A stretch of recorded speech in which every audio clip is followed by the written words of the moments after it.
Hey, it's me, Nate.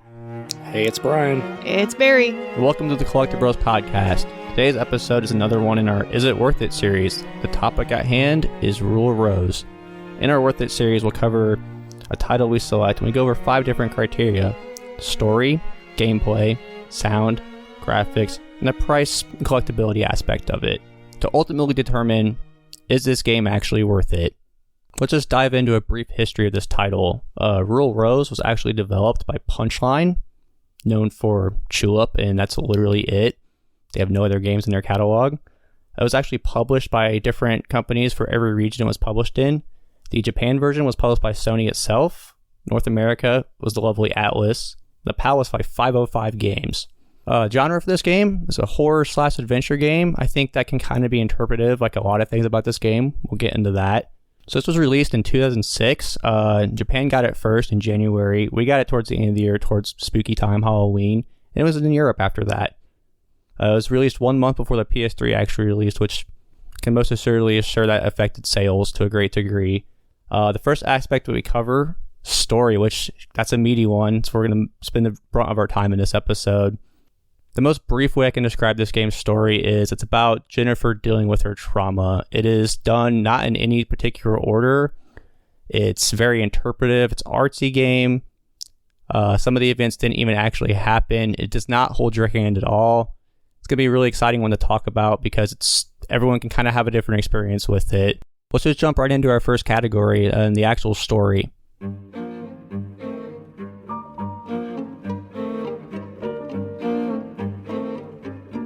Okay, so this story is very interpretive. We can all play this game and have a very different experience, emotional attachment, etc. But to make it in the simplest way possible, it's about Jennifer and facing her traumas in life, which very miserable, traumatic experience that they went through that we get to experience through controlling the character. I'd like to kind of open up to Barry and your thoughts on this. Well, the story, in a nutshell, is about this girl who takes a bus. She's reliving these memories, or she's trying to relive these memories, and she doesn't really know where they're coming from. So she gets on this bus and goes back to an orphanage she kind of grew up in. And on the bus, she meets this kid named Joshua, and he hands her a storybook and is like, the story's not complete, I need you to complete it. So she gets off the bus, and now she's at this orphanage that's like totally run down. There's weird kids running around. There's a scene where they're beating a sack. Like, there's it's not a paper sack. It's like a cloth sack. There's something moving inside, and they're just beating it with a stick. Now these kids are standing around there with like animals drawn on paper bags over their heads, and it's kind of creepy. So you follow this boy into the mansion orphanage, and gets all spooky, and you're trying to figure out what's going on. And ultimately, this entire story is about this woman who's reliving these like PTSD episodes of her past, because she survives an airship accident, the only survivor. Her parents die, and then right after that accident, she's picked up by this man who just finds her in the grass, who ultimately ends up being Joshua's father, because Joshua died. So he finds her laying there and is like, okay, well, now you're going to be the stand-in for Joshua. And now is trying to cope with his grief in a way that's turning Jennifer into his dead son. So now she's the dead son, trying to make friends with these other kids at an orphanage that she runs away to. And next thing you know, the kids in this orphanage are creating a club, a Hate Jennifer club, because Wendy is jealous that Jennifer spends more time with this dog and feels like this dog has replaced her friendship. And because Wendy also kind of thinks that Jennifer is also Jonathan. Like, they talk about this weird kid love and treat it as like they're going to be in love forever. And this dog comes around, Brown, and now she feels replaced by Brown. This aristocrat club is created to put Jennifer at the bottom of the totem pole and do all of these disgusting things to her to humiliate her all the time. And that's the motivation behind these kids killing this dog, ultimately, is jealousy. And they, Wendy feels her place and is pushing pushing the narrative that way. And it's just all kinds of a hot mess with this story. And the fun thing about this story is it's not told in any chronological order. It's not told very cut and dry. Everything that's happening in this game is a figment of her imagination and how her psyche is kind of dealing with this trauma and transforming it into a way for her to understand or try to understand. And that's what we see as a viewer. As a player, we see the fragmented imagination of these events. We don't actually see the real ones. So we kind of have to take these events and chapters that are all out of order and put them together and interpret it as a story. Yeah, Brian, I know you and I share a love for stories being told non-traditionally, especially open-endedness. I was going to get a few of your thoughts on that, too. But we all played the game, right? Like, I don't want to speak for everybody. Myself, personally, sitting there playing it, how many times was like, what the F's going on? Like, I don't understand here. And I do appreciate the fact that it doesn't hold your hand. It doesn't tell you, oh, this, and this. I appreciate the unique approach of, hey, you figure it out. We're going to give you the pieces out of order. You figure it out. However, with that being said, it just didn't gel for me. I know, like I said, I tried to go in this without knowing anything. So all I heard was how great the story is, and you need to play the story, stick with it for the story. For me, personally, didn't connect much for me. Like I said, I appreciate how it tries to cover hard to deal with topics. I just don't think it connected for me. I think it was a swing and a miss, strike three. Just wasn't my cup of tea. And I do understand, like, it's a Japanese horror, so it's a lot of psychological. I enjoy that. They tried something unique, but for me, it just wasn't there. So I think we can all agree it's a really unique story. I think we had issues with the actual execution of it. I don't need someone to hold my hand to tell a story. I think most of us are smart enough to figure out what's going on. It doesn't help that it's out of order. It's only in her headspace. And you actually have to get the correct ending to get all the little bows tied. There's two endings to this game. There's an, in quotations, good ending, which gives you an extra chapter to experience as a kid. And it kind of ties up a lot of the, what the hell happened here? What was this about? Then there's a very, very brief bad ending that kind of just closes it. And I was like, I had more questions than answers with that one. There is a lot of interesting meat to chew on as far as what's in the story and what's not in the story, actually. I know they had issues with some of the very adult and non-traditional video game topics with this story. There's a lot of suggested things that felt like, if you look at data that was in this actual, what am I looking for, code? Files. In the files of the game, there's actually data that suggests there was topics that were going to go way over the line that we aren't used to in this medium, and I find that interesting.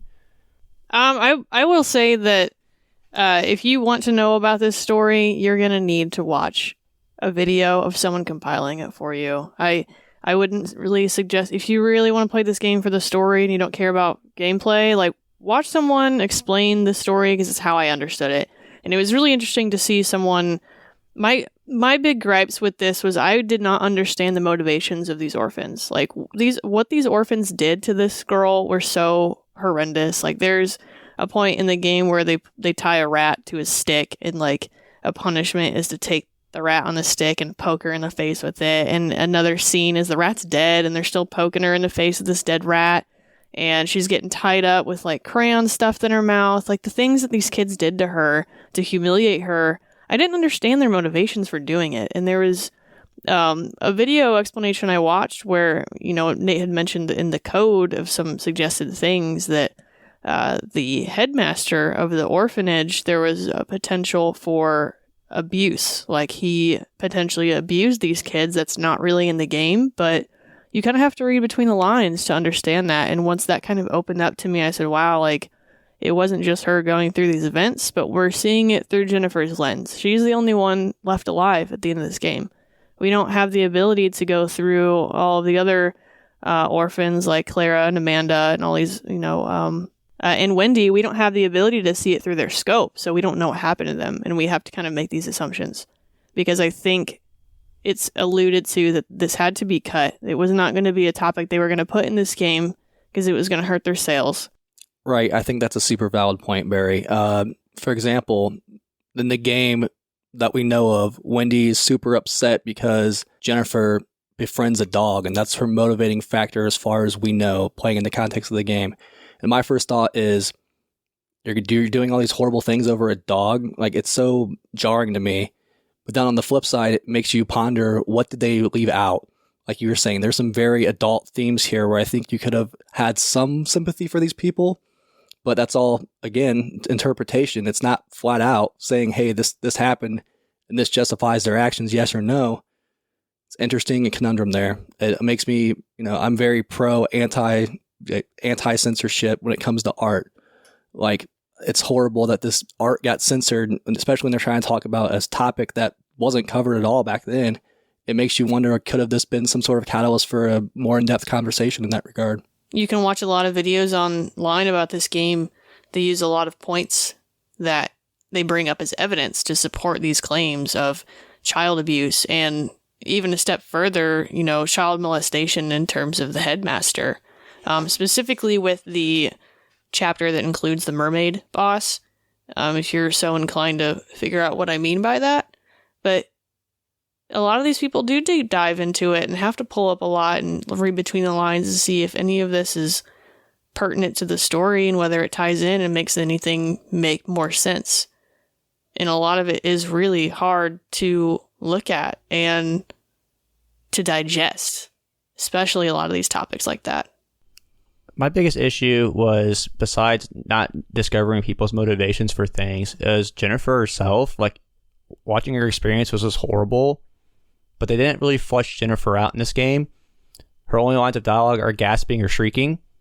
I almost felt like the South Park episode with Passion of the Christ, where it was somebody just being tortured for hours on end, and it was miserable. It was a really hard game to experience. Like, I felt like I needed a shower afterward. I did feel bad at Jennifer's happiness, but I didn't have a connection with the player like Jennifer to associate these traumas. I feel like it's a missed opportunity in a way. I think if the side characters were fleshed out a little more, we could have experienced a little greater detail about why they experienced these things and how it truly affected them, instead of just a manipulation, fun mess with Jennifer club that was formed over jealousy. I think it would have hit a little harder if you knew everyone's motivations of why they were lashing out, because they were in pain too. A dog. Yeah. A dog. And I think that's a big point of contention for a lot of people, is the animal abuse in this game too. And if you look at the entire story as a whole, I generally think the story has a lot to offer. There's no happy ending, let's be honest. There's no happy beginning. It's a very sad and depressing game, which some might not jive with some people, but in a survival horror context, it is a very deep psychological horror that I don't think we have a lot of games that kind of put us in that experience.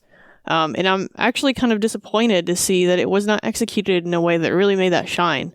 There was a lot of points where I was like, I wish that I could have pieced this together myself.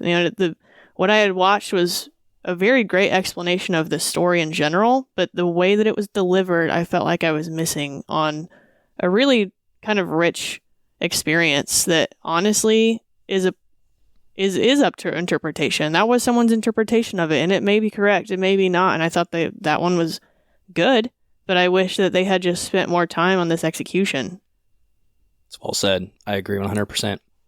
Yeah, the animal violence thing really affected me. I wasn't really warned for that being an issue. I knew there was a lot of controversy surrounding this game before it came out.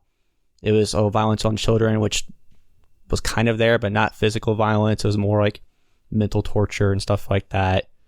There's a lot of stuff that just didn't end up making the game that the game was being accused of before it came out, but no one really warned me for the animal violence. And the first animal you interact with the game is this poor dog, like strung up from its legs, tied from the ceiling. It's just hanging there whimpering, and it was like, this is still when it was pretty tame, and it gets pretty severe. There's a lot of mutilation and heavy. This game's very heavy. It's the easiest way to describe it. I want to say something about the animal violence really quick. I know it's a video game, right? It's a fictional world, but as an animal lover and somebody with 9 pets, it is a little jarring to see it. It's not something you see in a lot of games, right? And that first scene with the dog, we were all like, oh my God, this is the introduction to the dog. Like, yeah, that was pretty intense. But that's Japanese horror for you, man. And it wasn't even just like, oh, they killed the dog. Like, I Am Legend, You know, everybody's like, oh, it's sad when they have to kill the dog or whatever. But this was like this poor dog got tortured. And that rabbit, they beat the shit out of that rabbit too. Like, this wasn't just, oh, they just killed this animal. It was, this animal got put through a lot of stuff. And it is hard to watch sometimes. Yeah. Just children murdering animals. Yeah. And this was one of the tamer issues of this game, like, to be noted. Like, it was a heavy experience, to say the least. Like, it's hard for me to honestly, like, yeah, guys, go check it out, because it's heavy. Like, just know if you are interested in it, it's extremely... The game keeps calling you a poor, miserable girl. You will feel like a poor, miserable individual by the end of this.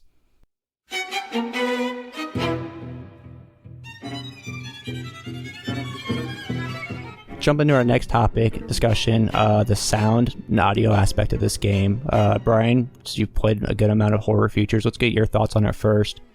Yeah, I'm going to be honest. Like I said, going in, I wanted to go in with zero expectations, right? And my first thought was, oh, it's a PS2 horror game. It's going to be like Silent Hill. No. I mean, I think they did a good job with like some of the atmospheric and background noises, right? Like you had the creaking of the airship. That was kind of creepy. The music, I can't recall a memorable sound. And I feel like it was chapter-based. Correct me if I'm wrong. Like every chapter has different music. I don't think there was any that stood out to me as, oh, this is good. And the sound itself, it is a lot of gagging and like, and then there's a horrible noise from one of the bosses, the mermaid boss, where I'm not even going to try to replicate this here, but it's worth a YouTube lookup, guys. Look up the mermaid battle, and that sound that makes, it was like, I understand this is a lower budget game, but dear Lord, like, talk about an ear punch. So Barry, someone that hasn't experienced a whole lot of horror titles, and not I want to say anti-horror titles, but it's not one of your jams. Is there anything that surprised you with the sound? Or is it basically what you kind of expected going into a horror game? The soundtrack for this game, it was... I don't think they made it to create a soundtrack that you want to bang in the car. I did take the time to listen to the entire soundtrack of itself, and there was some interesting tracks on there. It was a lot of violin, a lot of piano. So if you're expecting some video game music, it's really more of like an atmosphere tool, because they're kind of trying to get across the mood of this game, and I feel like that was appropriately put forward. You know, when that battle, it's not really a battle music, but when the little creatures jumped out at you, and that was a moment where it was like fight or die. The music changed to get like more high tempo, and it was creepy, and it set the mood where once that came on, we were like, oh shit, we gotta run. So I think it did well, and there was points in the game where there was no music, and it did kind of get stale. Even something quiet in the background would have been okay. I think the end credits had a voice version, or was there vocals in the end credits one? I thought that song was interesting individually by itself.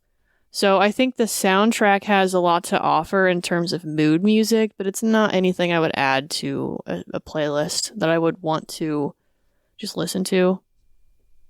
Yeah, I had actually pretty high expectations going in. I heard the soundtrack was composed from it's a pretty famous Sega composer, probably best known for Panzer Dragoon Saga, which has a pretty high bar to set. He did some Sonic music too. I get you're trying to find the right atmosphere, especially in a horror game. That's essential. I thought the violins added the stringed instruments added a uniqueness and general creepiness to it. I thought the battle music was kind of redundant. It was very effective the first time you heard it. It added a sense of anticipation, fear, fight or flight, like Barry pointed out. Then it happened with the first boss. Then it happened when I encountered the next enemy. I would agree with that point, yeah. And it really did lose its effect. Like, I thought it was really good the first time you heard it, and even the first boss encounter, but the absurdity of that first boss did take away from the soundtrack. I thought the mood setting overall with the music was pretty good in this game. When you're facing a guy who's tied up and flailing his arm at you to try to hit you with a stick, and he looks like he's supposed to be scared, but it's kind of comical because he tumbles over. It can be one of those things. I think there's effective horror when the absurdity of it is scary, you almost laugh. I don't know if that's what they were going for. Like Midsummer's a really good example, where there's scenes in that movie where it's so awkward you just kind of nervously laugh. I don't know if that's what they were really going for. It definitely fell flat at parts where it was supposed to be creepy and scary, but then there was very effective and creepy, scary moments when they throw you in a potato sack, and your punishment's that you're getting live bugs thrown in your face. Like, the music fit very well for that scene. So it was a mixed bag for me. It's a hard one to sit there and compose a soundtrack when you're used to upbeat action games or grandiose adventures like Panzer Dragoon. It's like, hey, make a horror game, bud. I don't fault him. I think it was a decent effort. I think that some of the music got a little redundant at parts. Yeah, I just want to add, I think it was at times jarring. Like, I'm not going to sit here and say the music was horrible, but like Barry was saying, you get the stringed instruments in your first encounter, and it's like your instinct is like, oh shit, something's coming, run. But then, yeah, you see the first boss, and he'll make a sound effect, or the mermaid boss will make a sound effect. It's so jarring. For me, it took me out of the atmosphere. I mean, yeah, literally the "aye" or the it's like Doom had better sound effects as far as like you hear that first marine gravel of like that. This was so jarring for me personally. Not my cup of tea. I would agree. I think the soundtrack, as far as the soundtrack, was good, but then to bounce off of that point, the sound effects and then the voiceovers and a lot of the effect choices that they picked sometimes did pull you out, or it was like, that's what that sounds like? Like these weird, did the little creature things have noises? Yeah, they were like little cackling imps. Yeah, so the first time I saw one, it looks like this, if Voldemort was a baby. It looked like if Voldemort was like a 2-year-old kid with no eyes, and he was kind of terrifying looking, and it made this creepy little noise, but then after a while I was like, oh, this kind of takes me out of like the scary moment, because they don't move fast. They just kind of walk around and make a cackle noise, and you're got the music playing in the background that, like Nate said, is worn off after you play this game for a while. It's the same repetitive thing over and over. So there were sound effects. I do think the voice acting was not the best.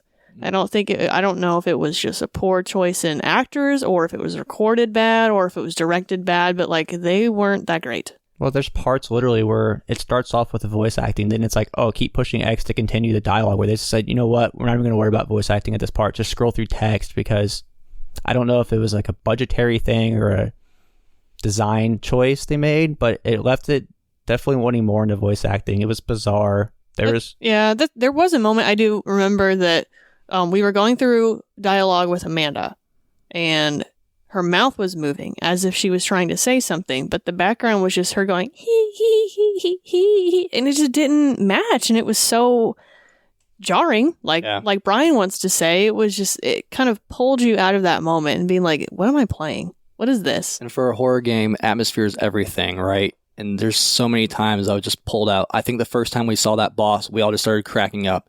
And then later when we watched the mermaid battle, we just started cracking up. And it's like, that is not what you want for a horror. Like you were saying, Nate, there's over-the-top horror where it's like Return of the Living Dead, where, you know, the tar man's ridiculous looking and he's screaming brains. And it's like the absurdity of it's like, oh my gosh, this is horrible if this was real. This was horrible because, in my opinion, it was just not well executed. Yeah, I think as far as the actual sound bites, there's not a lot of chances to even make a sound in this game. You're walking through somewhere, you're opening a door, you're picking something up. Pretty much the core mechanic of this, we'll get into this in the next topic, it's actual gameplay, is menu-based. You're giving your dog an item to sniff, to go walk to another door. He does make dog noises, though. He does make dog noises. They sound pretty good. So there's minimal combat in this game, and so you have like a swinging motion, a door opening, and picking something up. It's really the only opportunity they had to even put sound bites in this game. So I found that interesting. Like, knowing if I was designing a game, I knew I had minimal opportunities to impress. I would probably try to make something a little more memorable with my limited sound. Well, again, when your weapon's a freaking dessert fork, you're not going to get a swoosh with a dessert fork, right? Yeah, but if I got a shovel... Right. It also sounds like a Twizzler being strung back and forth, smacking my wrist. Now, I will give it some credit. When you first boot that game up and you go into the main menu and you see that visual and the song plays, I was like, ooh, this is going to be a nice little mood-setting horror game. So don't be fooled. Don't be fooled by it. Yeah, the opening's striking. It's like a 10-minute cinematic. Well, I was just saying, cut out the cinematic part. Let's just go straight to the title. Oh, the title screen. Yeah, the music's beautifully haunting. And that's where the effort stopped. Mm-hmm. It's a good way to put it. I had no expectations going in other than Japanese horror and like for the atmosphere to be drawn out because of the sound effects and because of some of the gameplay, which we'll get into. It was pretty disappointing for me.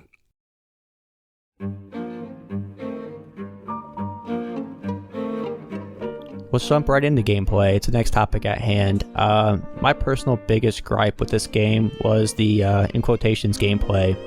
I'd like to get your guys' thoughts on this, and I'll kind of elaborate on that. But, Barry, what were your thoughts on the, in quotations, gameplay? There's a reason I didn't play past the first boss. And gameplay was all of it. I can handle a bad game. I can handle a crappy game, a shitty game, as you would.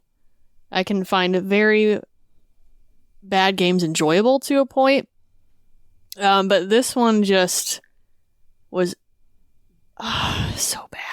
Yeah, this podcast is very like shitty game friendly, and I think we're all going to have similar thoughts on here. But yeah, Brian, what was your thoughts on the gameplay? I mean, yeah, that's the thing. Like, I love, part of my collecting habit is like, oh, this looks horrible, I'm going to pick it up. This looked awesome to me. And playing it, it was horrible. And it's not, I don't want to say it's horrible. I'm not going to sit here and shit on somebody's art. I think the dog mechanic was interesting. To go into that a little bit, you basically find an item and you equip it into your right hand or left hand with triangle, right? And so you push triangle and she'll say, Brown, like, go for the collectible or whatever it is. And the dog will bark at you and you have to follow this dog through a predetermined path to find the next item. So for example, you want to find the beginning of the game, the tutorial for it's like finding a tin of biscuits. You equip the tin of biscuits in your hand, and then you push triangle, and she says, Brown, and the dog goes, Orf, and then you chase it to go find the rest of the biscuits. And really cool, innovative idea, I think, for the first, 5-6 times you do it.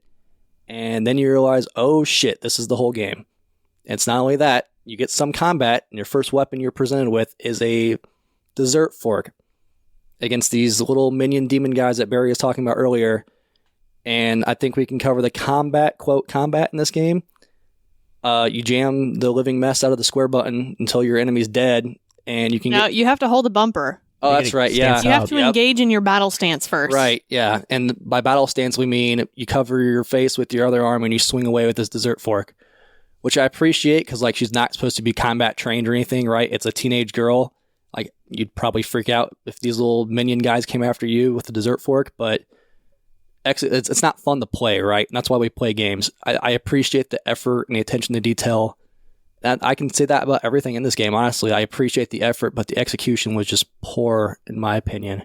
Especially for a horror game, it's important. Like, there's that fine line of, like, defending yourself and not being too overpowered, where it's like, oh shit, I have to conserve my energy, my weapon, what have you. This did not find that balance for me, because every weapon's invincible also. Yeah, I wouldn't necessarily classify this as survival horror like I've seen it. It's definitely a horror game. I think it's more like an adventure game. I think this game was limited by its time in a way. We have so many indie games now where they're called walking simulators in quotation. I think this game would have benefited far more from being almost like a walking simulator than a third-person horror adventure game. This game was a fetch quest puzzle horror game. Literally fetch, because there's a dog that fetches shit. Like, literally. So, and to bounce off of what both of you have said, I think the dog mechanic was the most interesting, and it was pretty flat as it was. Yeah. You equip an item, you tell him to go find it, he go finds it, puts you on the next quest. Like, the very beginning of the game, it's like, hey, to get into the club, you need to present us with a butterfly. It's like, okay, I got to go find a butterfly. I remember seeing one in the last room, ends up being the wrong butterfly, and so now you have to go through these series of events to figure out how to get the correct butterfly when it tells you no hints anywhere. And it's basically you pick up items and you equip them, and you just kind of, wash, rinse, and repeat until you find one that progresses the story. I mean, there's not really anything that's going to give you clues, or there's no detective work in it. It's like, all right, I have this in my inventory. Let's try this one. Nope, that didn't do anything. Let's try this one. Nope, that didn't do anything. Let's try this one. Over and over and over. And then, the combat, I don't even think there should have been combat. I mean, especially considering this was in this girl's mind, and these little creepy kid goblin things were made up. It should have been escape them, run away from them, because that's what we're doing anyways. I'm not even trying to fight them, but it should have been like, let me escape them, because what's the point of trying to fight back if they're imaginative? They don't even exist. You know, if they grab onto you, like, cool, end game, but it should have really been a survival with this girl who has no experience fighting anything. She's a child. Like, how are you going to expect her to know how to grab a kitchen knife and swing around and potentially curb stomp this creepy goblin on the ground? They shouldn't have included any kind of hand-to-hand combat. Right, like what a chore for combat felt like a chore. And like after playing up to the first boss, I mean, the whole idea of this podcast is like, we're going to play the game. We don't want to be those people who just like, you know, heard about this and we're going to talk about it. Like we played it. I didn't want to play it. Like what a chore. The whole game just felt like a task. And it was not fun to me. I think I was the most optimistic one going into this, and I even then just gave up pretty fast. Oh, I was super excited going in. Like, I love horror games, and the obscurity of it, like, it ticks a lot of my boxes, but just... I think your attitude died very quickly. Disappointment was... I think you're sudden fast. Your soul got sucked. And I don't like out. shitting all over someone's work, but man, this was just not for What's me. the thing? It's I don't think there's a super high expectation for like horror games with combat. It's just kind of a thing that's always been there. It's like, well, the combat's it's not tank control, so it doesn't control horribly. It's just so it's almost like this is a beta and they didn't let anyone test it and they just put it out. It feels so bare bones and like, well, it's in there, wink, but it's like, well, it's barely there. It shouldn't have even been a mechanic. I agree with Barry where we're playing a 19-year-old girl who isn't a demon slayer. This isn't Doom where you're going to go cleanse hell. Like, you're dealing with psychological trauma. And it almost feels like it was shoehorned in there because Silent Hill has it. Right. I think the weapon variety was interesting, but Barry touched on this. I kind of want to piggyback off it. The core mechanic gameplay isn't combat. It's discovering items with your dog. It's how you acquire new weapons, how you acquire progression. There's a ton of events that have to be sniffed out perfectly to advance. Sniffed out. It's literally like that's the gameplay. Like to sit there and say you're not exploring, you're not acquiring new items. You are sniffing to find the next part of the game to get through. Well, you can't even progress unless you've initiated a sniff. Even if I knew where this item was, I could not pick this item up until I had the dog sniff it out. And if you remember, there were certain rooms where like you'd walk through the door and you were like you had that item equipped and sniffed going into the room, and when you go to the next room, you'd have to sniff again. So it kind of like breaks the gameplay sometimes.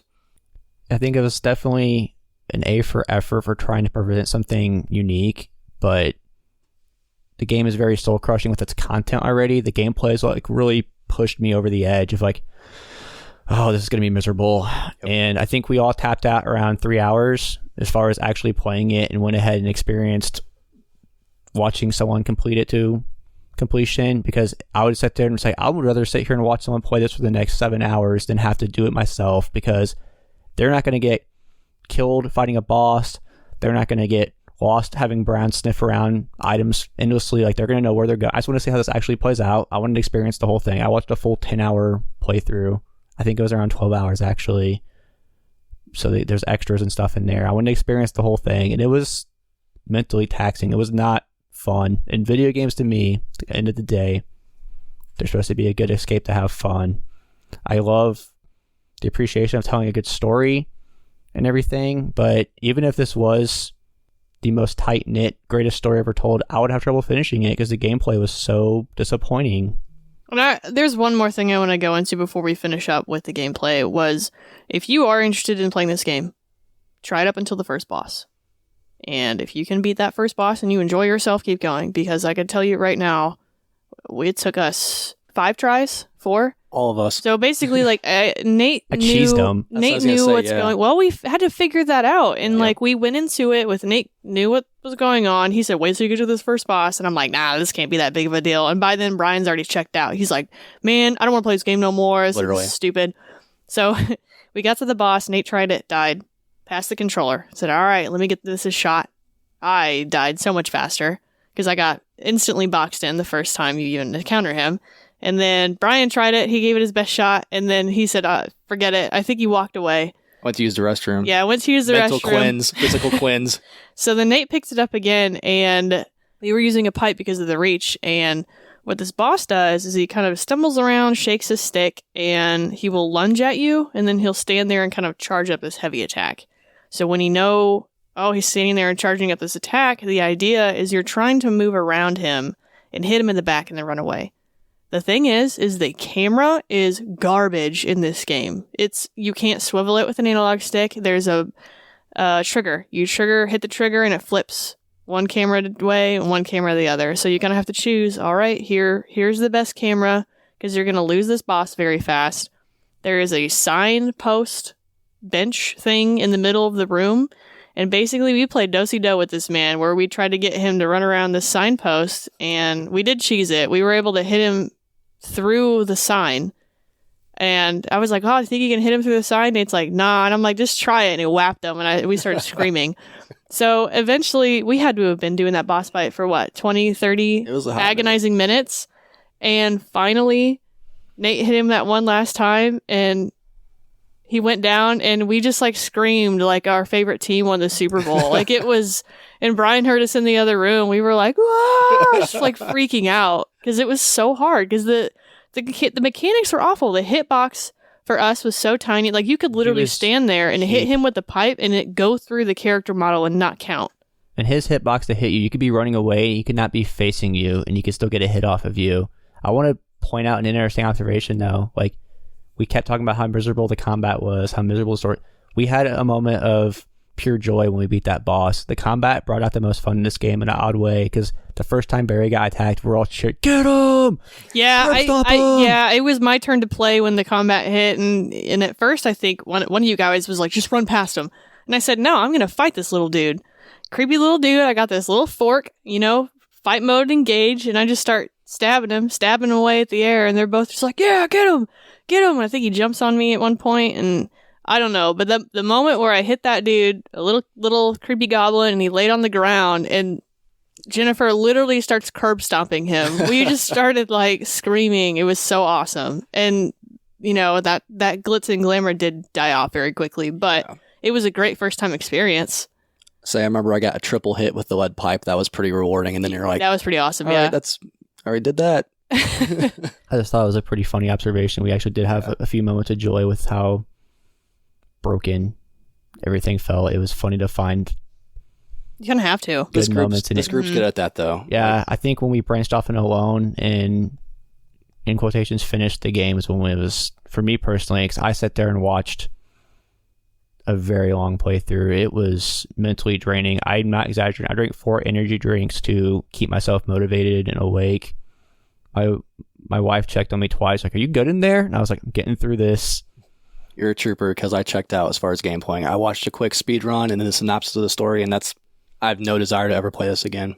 I will say, I don't enjoy watching people play games, but this game, I am very glad that we all 3 played together.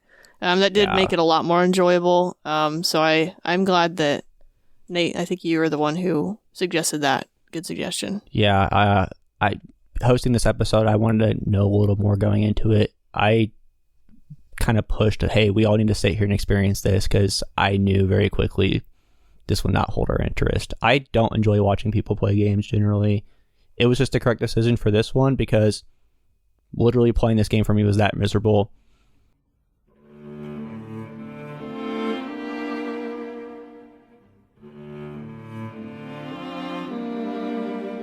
Another really important aspect in horror games is your graphics, general atmosphere setting. So let's jump into the graphics. Brian, give us your thoughts on the general graphics. Yeah, firstly, I think the cutscenes looked great. The intro cutscene was long, but it looked good. It set a good first impression. I think the main character model was good, and I think I keep saying good. I'm not going to say great.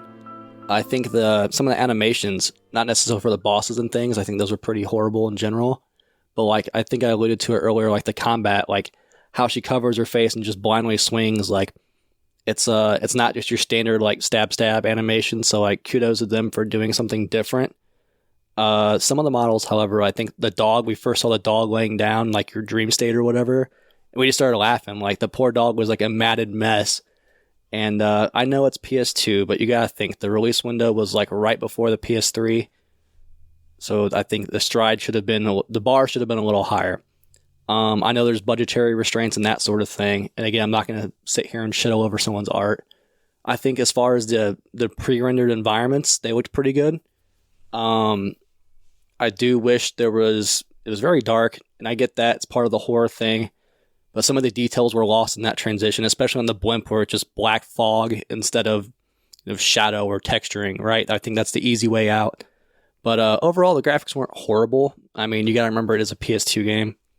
And I can look past, I'm not a huge graphics have to be good type of guy. But again, man, just like everything else in this game, it takes you out of the illusion. When you walk into this creepy room and then you see this flat-ass dog, it's just jarring. We just started laughing. There's so many times where we just started laughing at things. The mermaid boss supposed to be scary, we just started laughing. The dog, we just started laughing. I think that's a good theme for this game, is just we started laughing. Disagree a little bit. I feel like the graphics for the character models were almost early PS3 quality. I think you could tell the money clearly went into the cinematics because they were a bar above everything else for sure. I don't think the environments were necessarily flat. I think there was maybe some more polish even, but overall, if you look at this game, I think it was a pretty good looking game. The character design you could tell who everyone was by looking at them. The enemies were genuinely creepy. Yeah, I keep saying good. I think fine and good are a good way to put it. Probably best aspect for me about this game was the actual graphics. Yeah, that's fair. Barry, what are your thoughts? I would almost disagree with it being a good graphical end of life cycle PS2 game. I said good, not great. Well, I mean, Nate gave it more praise than you did. Yeah. And I have seen better PlayStation 2 games. I mean, if we want to talk about the best that this has to offer, it's going to be that opening cutscene or kind of non-gameplay cutscenes where everybody knows them as cinematics, true cinematics. That's as good as it gets. I mean, the dog looked pretty decent, but I've seen Final Fantasy games with way better cutscenes. I've seen Final Fantasy games or just general RPGs on the PS1 with better cutscene graphics and FMVs. Tekken. So I do think it was kind of cut down on a budget for what this game was and kind of the marketing it got and the names behind it and the developer or whatnot. I think it was decent for what, I mean, it's not some AAA title. Don't get me wrong. But it did get distracting at some points. The character models, they put a lot of time and effort into Jennifer. A lot of the kids suffered for that. The bosses were weird. And sometimes it didn't translate very well as I think they would have liked. I agree with that. The environments looked okay. I think this is I think it's sloppy and it is a lazy choice to always put the horror genre in a dark, dirty, dingy environment. You don't need to be dark and disgusting all the time to get your horror across. And I would have liked a little bit of more variety in that choice. But it, the brightest we got was in the beginning cutscene. The chapter before the true end chapter is actually all in daytime, and I thought that was really cool when you're supposed to be cleaning and you're getting scolded for not helping everyone clean. I noticed it's broad daylight. Your character even's it's day. It's been so dark. I thought that was a really cool contrast once you're back in the orphanage kind of preparing for the last trauma. It was broad daylight. It almost added a new creepiness to it. So let me ask, how long does it take from the beginning because the beginning of the game you get off that bus is dark. Very. You get into the orphanage and it's dark, and you get into that airship and it's dark and it's all dirty. So how long into this game until we get to a scene change, an environment change?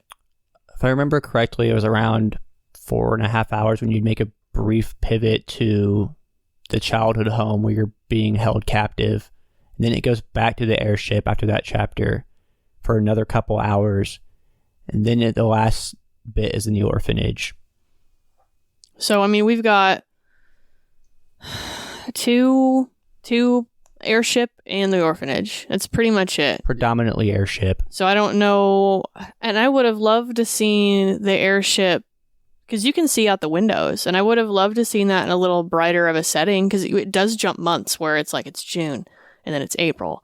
And I would have loved to see oh, here's a little bit more of a lighting difference between these. It was just kind of the same. Yeah. And not to say that the graphics look bad in the environments. It just kind of it was samey. design. It was samey Yeah. the whole game. Just Seeing the whole some seasons to kind of really emphasize all the time is passing would have been nice. I think that's a Would be good way to good. put it. Is Yeah. it was hard to determine that there was time passing because the only bit you got was at the beginning of the chapter, and it told you what month it was.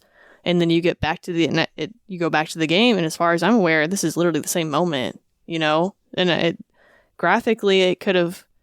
I can't say graphically. I think design choice it would have been a little bit different. But all in all, graphically, it was a end of the era PS2 game, and it looked pretty great for the low budget it had. Certainly didn't help that none of it was in order, so it made it even more confusing that it looked kind of the same going on, and then you don't even know what or when you're at. I will say, the dog looked great in the cutscenes, and then that first moment where he looks up at you after you cut him down, he is the derpiest looking thing I've seen. Fur's really hard to do. He's a potato dog. Yeah, I think all the animals, even the rat and the stick, it looked good in the cinematic. And then you see like the rabbit in game, and you're just like, The cinematics were like pretty striking. Some of them, like the one that really stood out is when your confrontation scene when you finally confront Wendy when you're seeing the dog looks like it's the worst time to see it, but it looks great when it's laying there dead. Like it really did hit. That part did hit me a little bit. Like they killed her dog, bro. Like if the whole game looked like the cinematics, like I think. I mean, that's what we always wished in that era, too. It was, that was the point of cinematics, is to be like, ooh, look at all these good things that we really can't do in gameplay, but we can provide you in an FMV video. the fact that this is sort of a walking simulator, I think it would have been a bit more beneficial if it was like a visual novel with like the cinematics. I think it's a product of its time for sure.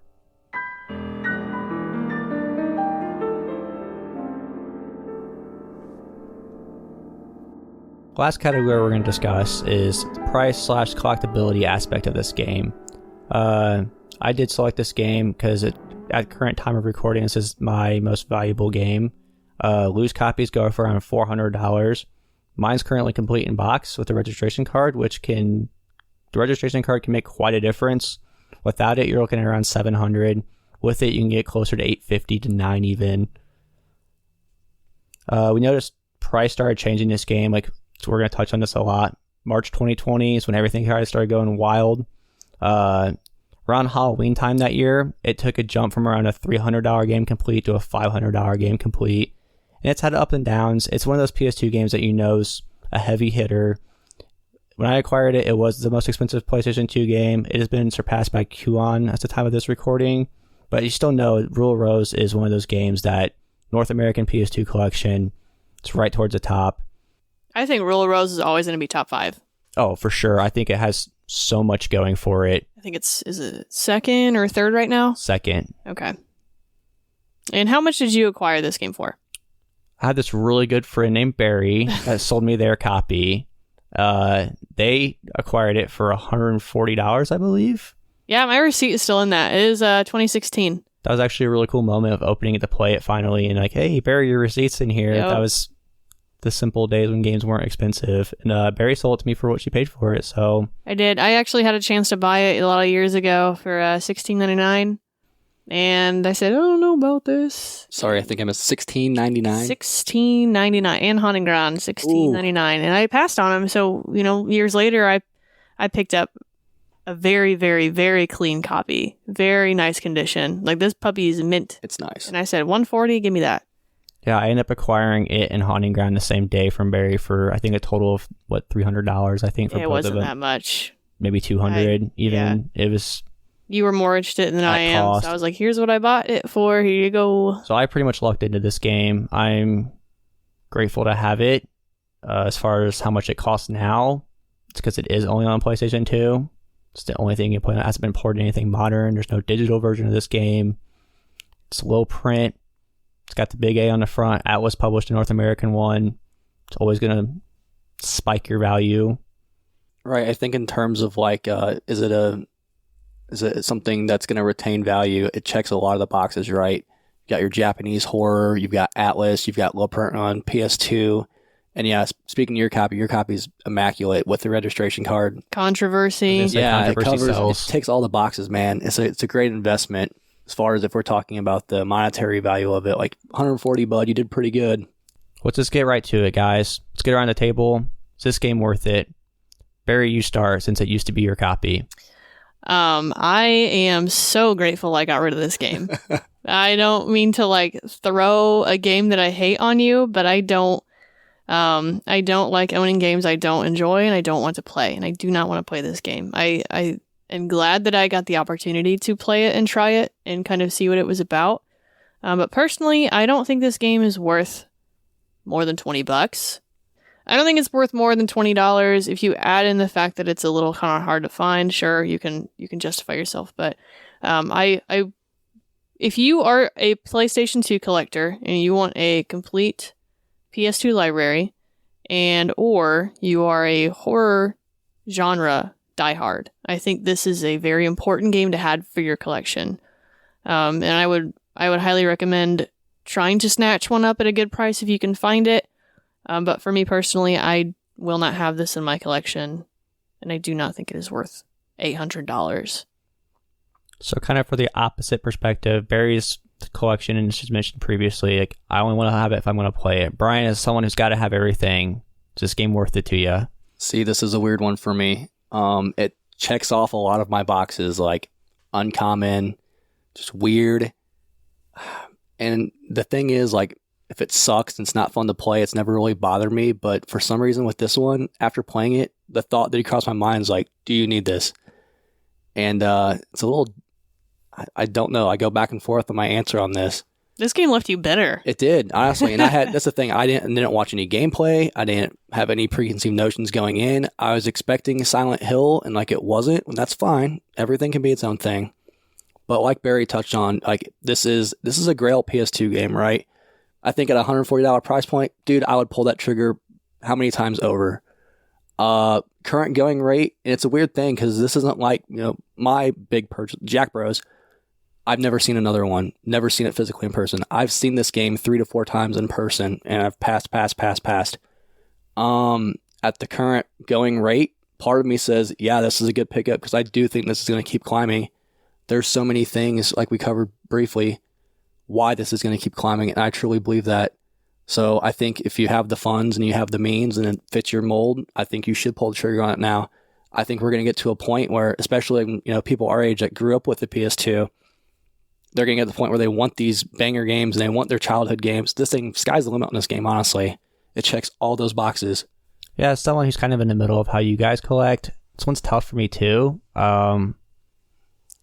Like Brian kind of touched on, I'm a big horror fan. So the reason why I wanted to purchase Game Off Barry, I never played it before, but I was like, Haunting Ground, Rule Rose, like I can knock both these out at once. Like, yes, let's go. I was really excited to play this game for this episode. Finally get to play it. I've had it for a couple of years and it left me miserable. This game is tough to look at on my shelf because I remember how dreadful of a time I had experiencing it. I think there's a lot of points where you have to tip your cap and appreciate them doing something unique, them taking a gamble, them facing controversy, still getting their game out. Hats off. Part of me wants to keep it just for that reason alone. Like, this game went through hell to get out, and like I respect the hell out of it for that. Yeah, the significance of the game, I think, adds to the overall, quote, value of it to me. And I don't like putting games in a monetary value, but it's the... No, but I think if you're collecting from a pure monetary, I think this game, even at its current price, it's probably a decent pickup. I think it has potential to keep growing. Recent trends have kind of been up and down on it. I think part of that, like why Kuon ended up passing it, From Software's got a crazy jetpack of momentum just streaming right now. So Kuon's actually, it was just developed by From Software. It ended up passing Rule Rose recently. This game was on top for a very long time. There's anywhere from 10 to 20,000 North American copies of this game they made, so it is a pretty obscure title. It's a late release. It checks all the boxes like Brian's touched on. Me personally, though, I'm never going to play this game again. I know that. I have no desire to. I already experienced it once. I kind of feel as everybody should experience this game because it is interesting. There's stuff to talk about, but I wouldn't ever tell someone I care about to go experience this game because it's horrible. Like, I don't mean like it's poorly made, even though I kind of feel like it could have been better. It's just, you need a cigarette after this game. It's like, oh man, like that was rough. And that's kind of sticking with me as I look at it on my shelf. I'm like, man, this game put me through hell to finish. to talk about.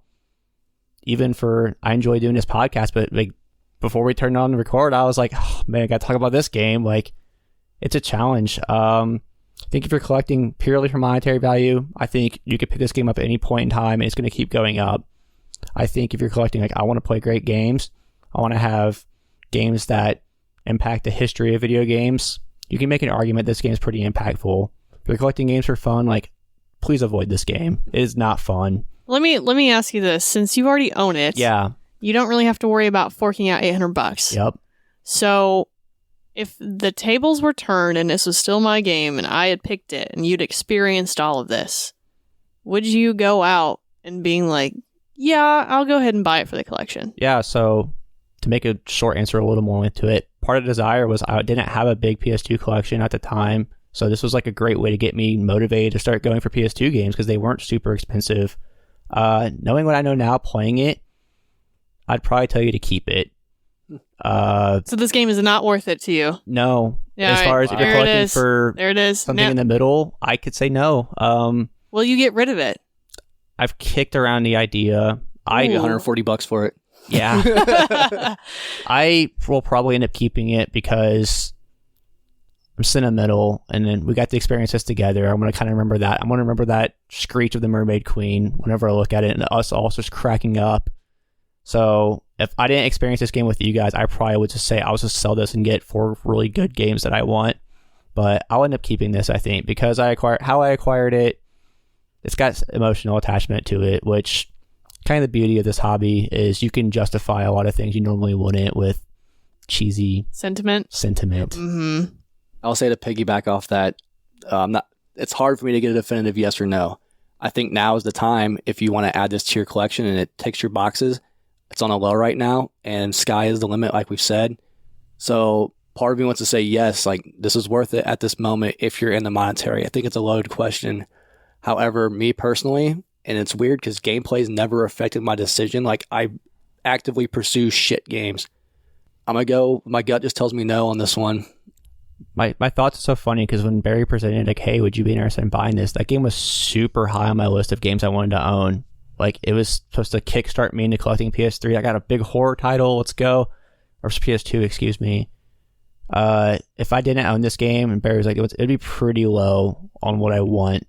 There's about 900 games I could think of and sit here and list for the next couple hours of what I'd rather own than Rule of Rose, if I'm being really honest. I think if someone tried to give this to me for free, I would still say no. Free? Well, I'll take it. You know what? I would take it just to give it to you. But like, if someone was like, hey man, I got this game for free, like, you can't, like, the stipulations was like, I don't know, the forces that may be allowed, like, locked this in. I wasn't allowed to sell it. Like, this is digital, but it's physical, right?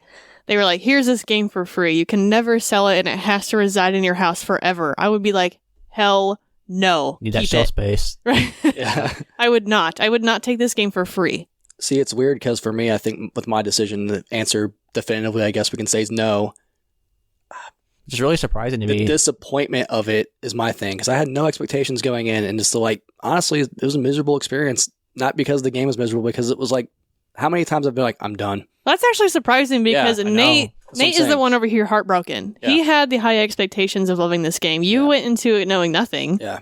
And then still being so disappointed that you were bitter, like, no. Disappointed in it. We're big horror fans, and this game has a mystique to it, and finally getting to play it, pretty excited. I mean, that's... Like, cut and dry, this is a Grail PS2 game. Like, now's the time if you want to get it. This is the cheapest you're going to get it. It kind of ups and downs around Halloween time, like every horror game does. So if you can get it early in the year, it's always going to be a little cheaper. I don't see this game ever going above $1,000. There was a point in time where it was flirting very close to it with the registration cardboard. Actually, you don't think it has room to grow? No. I mean, think of the period of time that people were buying, the amount of money that people got handed for free. It's true. To go spend on these. March 2021. What happened in that time? We got all these stimmy checks. So now people don't have expendable cash like they did, and you kind of see it tapering off. I'll challenge you on this one. So around the time when Nintendo games blew up, it's when people who owned Nintendos growing up in the 80s got their big boy jobs. Are we there with PS2 yet? We've been there. That's me. I think we're hitting the cusp. That's me. I have the big boy job. I grew up on a PS2. I'm not going to spend $800 on those games. There's very little PlayStation 2 games I'm going to be spending that much money on. I think... Especially the prices they're going now. And for individuals like us who are middle class, we cannot afford those. I mean, I have more important things to spend my money on, like bills. So right. I think for like us personally, like we have a lot of the things we want from our childhood, and we've been doing this for a while, so we obtained them early enough. But like fresh into the hobby, feel sorry for y'all. Good luck. Yeah. I think it's a polarizing game either way you look at it. It's going to have controversy. It's going to have interpretation, mystique at any time you play it. So is it worth it? Sounds like a pretty unanimous no, shockingly. Nope. Might be for you, but the opinion of the Collecti-Bros is collector no.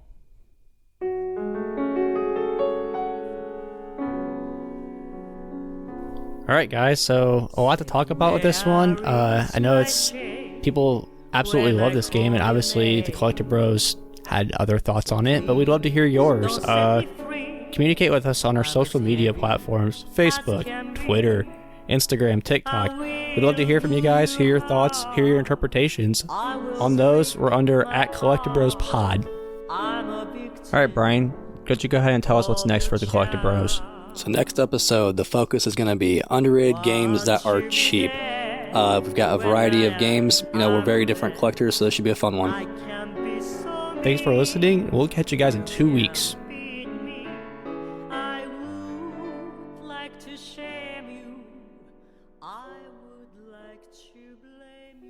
Nate, Mary, Kill, Fuck, Soul Calibur, go. Alright, first up the bat, we're Mary and Tacky. Been there since the beginning of the Soul Calibur franchise. Been dependable. Seems like a good person. Never been tempted by the evil corruption of Soul Edge. Gonna have a good night with Ivy. It's fairly obvious reasons. It's so bland. Big is the word you're looking for. Big. I guess to kill, that's just kind of the toughest decision for me, but Sophia is annoying. Yep. 2, pure, not good enough character. I don't want to play as you again. Get out of here. Die. Who? Sophia. She's pretty boring. Sophia sucks. I mean, there's a lot of Sophia stands out there. Good for them. There's a lot of things out there. Need some more Lizard Man stands. Brian, what about you? We're Mary and Ivy. Like, fine. Evil. Like, you know, tick some boxes. We are going to bang. The Tacky's a good one. I mean, come on. You know, if you're a certain man of acquired taste, there's, you know, the creme de la creme there. And kill. Yeah, you know, I think I'm gonna go Sophia too. She's annoying. She's like a crybaby. Like, there's all these other people in this universe that are like, oh, these horrible weapons, and they're brave. She's just like, oh, me pray to God. Barry, how about you? It's a very varied roster. This is a really big cast. Yeah, and it goes on and on. All right, so I'm gonna marry Setsuka. Oh. I'm gonna fuck Mitsurugi. Hey, nice hair. And I'm gonna kill. You know you want to say it. Yoshimitsu. Oh, no! So annoying. I never, like, when I was, you know, growing up playing that game, he was so annoying. So that was my main. So annoying. Yoshimitsu was my main. Because I was Nate and I were Tekken kids, man. Like, that was like, oh, this is easy. Voldo. Voldo would be it. He's the wild card, bro. He gives you such a tease with his gyrations. The air humps. Yep. He wasn't annoying. Not like, again, not you like fought Yoshi. him, he was annoying as fuck. I wanted to kill him several times in my life. Sitting there and putting you in a combo, and then sitting there humping up in the air, and you're just juggled. Oh, he I was don't the know. troll I'm not going to kill character. someone because they're boring. I'm going to kill them No, because I you're said annoying. If we're going off Voldo's of, like, annoying. the Well, lore, you should have killed him. if you're going off the lore is one thing. If you're playing against, like, I'm killing Keelik because, you know, he's the most annoying to play against, but I pick him every time because he's an awesome character to play as. I couldn't tell if Mitsurugi and Setsuka. I was like, Mitsurugi's a good choice. I can't tell who I want to bone. And The OG. I was like, Mitsurugi's He's a the good original choice. main character. Great hair. he's a little hottie.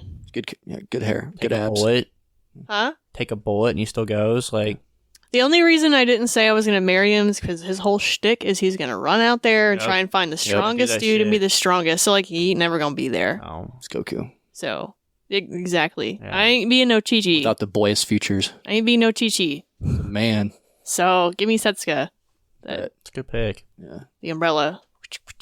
Yeah.